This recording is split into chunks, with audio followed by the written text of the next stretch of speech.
Halo semua, tahu nggak kenapa kita nggak pernah maju-maju, selalu jalan maju dan selalu jalan di tempat, dan kita menghabiskan seluruh usia kita untuk selalu di situ. Ya, penilaian orang lain, kita ingin memulai sesuatu tapi takut ditertawakan. Kita ingin mengatakan tidak tapi takut nanti dianggap berubah oleh orang lain. Kita ingin keluar dari lingkungan yang toksik tapi takut nantinya dibilang sombong. Kita ingin menjalani hidup kita dengan cara kita sendiri, tapi di kepala kita itu langsung ada pertanyaan, nanti apa yang orang lain katakan ya. Akhirnya kita memang hidup, tapi kita hidup tidak menjalani hidup kita sendiri. Kita menjalani hidup, kira-kira apa yang orang lain sukai dan orang lain tentang kita. Dan mungkin inilah alasan salah satu kita terlihat baik-baik saja tapi capek sekali di dalam. Ada buku yang menarik yang berjudul The Correct to the Dislike, atau Berani untuk Tidak Disukai. Buku yang ditulis Cherokee dan Furnitek Koga, dan buku ini membahas mengenai pemikiran Alfred Adler, seorang filosof yang terkenal sekali. Ada satu gagasan yang menurut saya cukup mengganggu dan sekaligus membebaskan. Kalau kita ingin benar-benar bebas, kita harus siap untuk memungkinkan tidak disukai. Coba kita pikirkan sama-sama. Mungkin selama ini masalah kita itu bukan masalah rasa percaya diri. Kita sebenarnya tahu apa yang kita lakukan.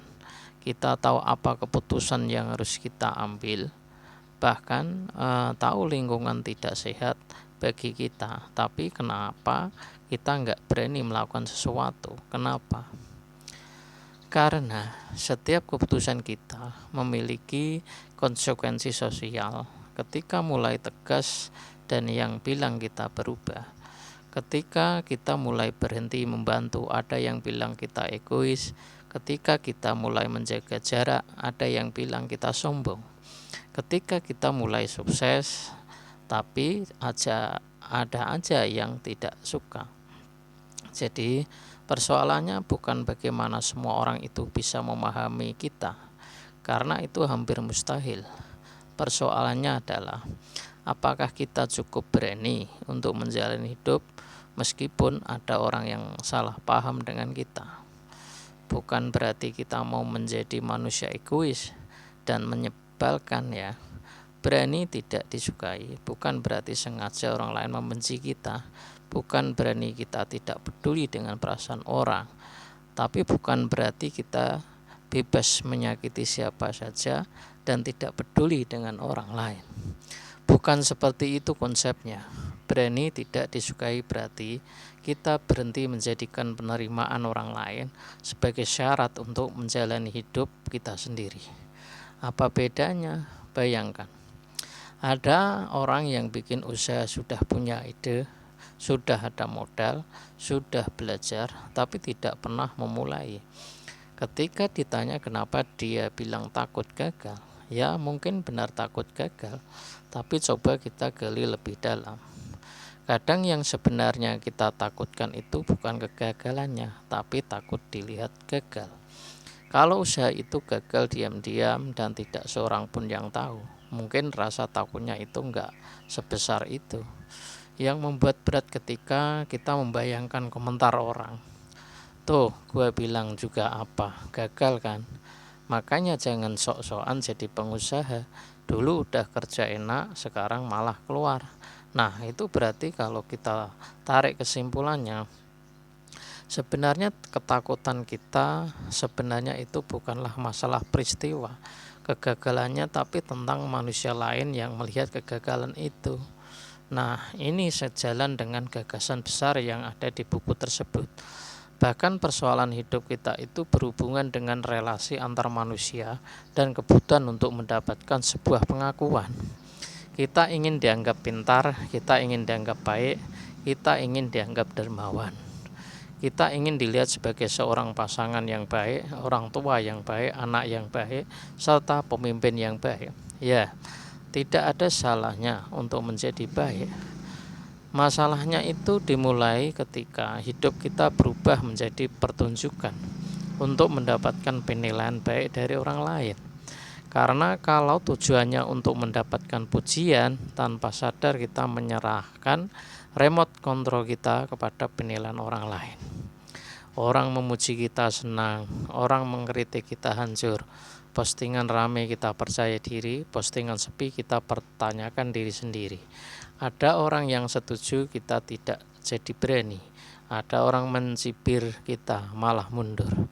Capek tahu nggak? Karena suasana hati kita itu selalu ditentukan oleh hal yang tidak bisa kita kendalikan. Dan di sini ada pemikiran Alfred Adler yang menarik.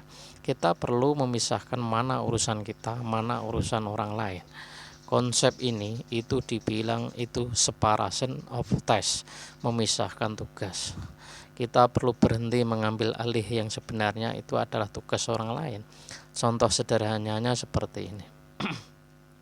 Tugas saya adalah berbicara dengan baik. Apakah setiap orang menyukai perkataan saya atau enggak? Yaitu tugas Anda.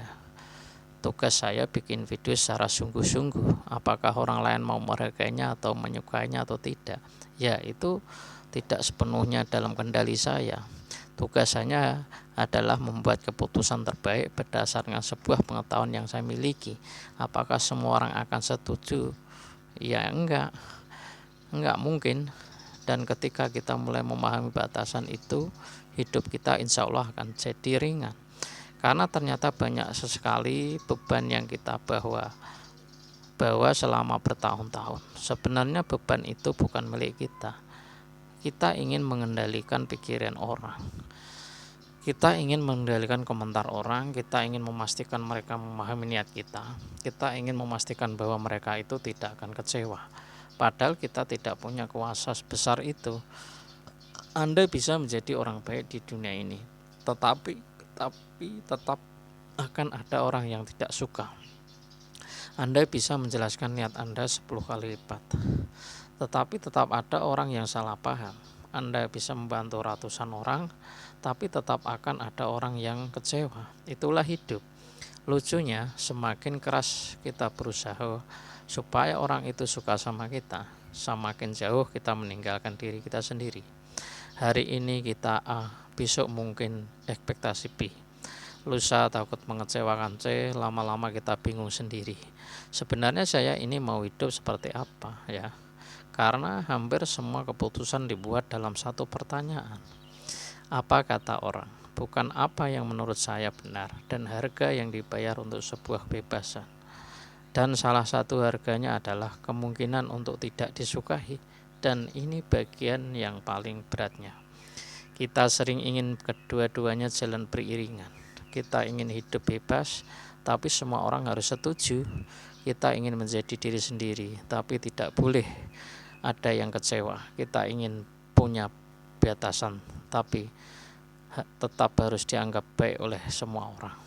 Sayangnya bukan begitu cara dunia bekerja. Kadang kita mulai sehat secara mental dalam hubungan, Anda akan dikatakan berubah. Kenapa? Karena dulu mereka menyukai keuntungan dan ketidakmampuan. Anda untuk berkata tidak, dulu setiap diminta bantuan Anda mengiyakan. Sekarang Anda berkata maaf kali ini saya tidak bisa. Orang akan kecewa, tapi apakah keputusanmu salah atau enggak? Ya, belum tentu. Mungkin mereka hanya sedang kehilangan akses terhadap versi lama dirimu sendiri yang selalu takut mengecewakan. Dan ada hal lain yang tidak kalah menarik ketika kita terlalu membutuhkan pengakuan. Hidup perlahan berubah menjadi sebuah kompetisi. Teman beli mobil, kita gelisah. Teman renovasi rumah, kita merasa tertinggal. Teman seangkatan karir bagus, kita mulai pertanyakan hidup kita. Padahal kemarin baik-baik saja loh. Yang berubah hanyalah keadaan dunia, yang berubah hanyalah perbandingannya. Inilah bahayanya ketika dinilai dari diri itu bergantung kepada posisi untuk dibagikan dengan orang lain. Kalau harga diri kita berasal dari kenyataan bahwa saya harus lebih sukses dari Anda, berarti kesuksesan Anda itu adalah ancaman bagi saya.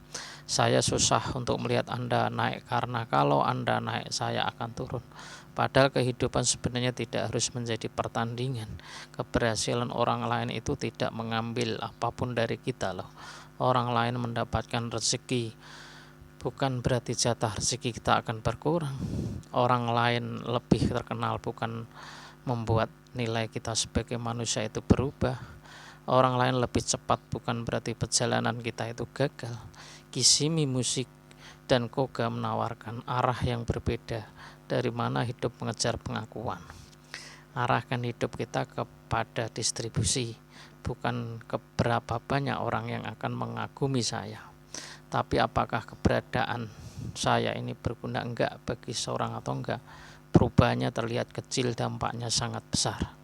Seorang guru mungkin tidak terkenal, tapi setiap hari membantu muridnya memahami sesuatu. Seorang ibu mungkin tidak mendapatkan tepuk tangan, tapi kehadirannya membuat anak-anaknya merasa punya rumah. Seorang pedagang kecil mungkin tidak punya jabatan yang mentereng, tapi dari pekerjaannya ada keluarga yang bisa makan dan anak yang sekolah tinggi. Ada makna di sana. Dan ketika seorang memulai merasakan bahwa dirinya berguna, kebutuhan untuk terus-menerus mendapatkan pengakuan itu perlahan berkurang. Gagasan kontribusi ini sebenarnya salah satu jalan menuju bahagia, dan ini bagian penting dari pembahasan Kisimi dan Koga. Kita tidak perlu lagi setiap hari membuktikan bahwa kita itu hebat. Tidak perlu menang dari semua orang. Tidak perlu terlihat sukses setiap saat. Kita hanya perlu menjalani hidup ini yang menurut kita itu bernilai. Dan ada satu hal terakhir. Berarti untuk menunda bahagia, banyak orang berkata, nanti kalau ya saya sukses, saya akan tenang. Kalau saya punya rumah, saya akan bahagia. Nanti kalau hutang saya lunas, nanti kalau bisnis saya besar, nanti kalau anak-anak saya sudah sekolah. Masalahnya setelah satu kata nanti biasanya muncul nanti berikutnya. Hidupmu akhirnya berubah menjadi ruang tunggu. Kita terus menunggu kehidupan yang sebenarnya dimulai. Padahal kehidupan sedang berlangsung sekarang. Tujuan tetap penting, mimpi tetap harus diperjuangkan. Tapi jangan meletakkan seluruh kebahagiaanmu di garis finish. Nikmati prosesnya menuju ke sana. Karena tidak seorang pun yang tahu betapa panjang perjalanan hidupnya. Dan mungkin setelah memahami semua ini, kita bisa melihat kalimat berani tidak disukai. Dengan cara berbeda ini bukan ajakan untuk mencari musuh. Ini adalah keberanian untuk menerima kenyataan bahwa kita tidak bisa dikendalikan oleh hati dan pikiran manusia. Lakukan apa yang menurutmu benar, tapi tetap punya etika. Tetap menghormati orang lain. Kalau salah paham, minta maaf. Kalau perlu dirubah-rubah. Tapi jangan menghabiskan hidup hanya untuk menjadi versi dirimu yang bisa diterima orang lain. Karena mungkin tragedi terbesar dalam kehidupan bukan ketika orang itu tidak menyukai kita atau tidak. Tragedi sebesarnya adalah ketika kita menghabiskan puluhan tahun untuk menjadi orang yang disukai semua orang. Diri kita sendiri tidak pernah benar-benar menjalani hidup kita. Jadi kalau suatu saat kalian mengambil keputusan secara benar, juga batasan yang sehat. Kejarlah sesuatu yang Anda yakini dan jangan peduli dengan orang yang tidak menyukaimu. Tidak perlu buru-buru untuk merasa bersalah. Bisa jadi itu hanyalah salah satu harga dari sebuah kebebasan. Sebab menjadi dewasa bukan tentang membuat semua orang menyukai kita. Menjadi dewasa berarti kita mampu berkata, saya menghargai pendapatmu, tapi hidup ini tetap terus jalani. Dan sejak hari itu kita tidak lagi sibuk mencari keberanian agar diterima semua orang. Kita mulai memiliki keberanian yang jauh lebih besar. Apa itu? Keberanian untuk menjadi diri sendiri. Sekalipun itu berarti kita harus berani tidak disukai oleh orang lain. Demikian, semoga bermanfaat.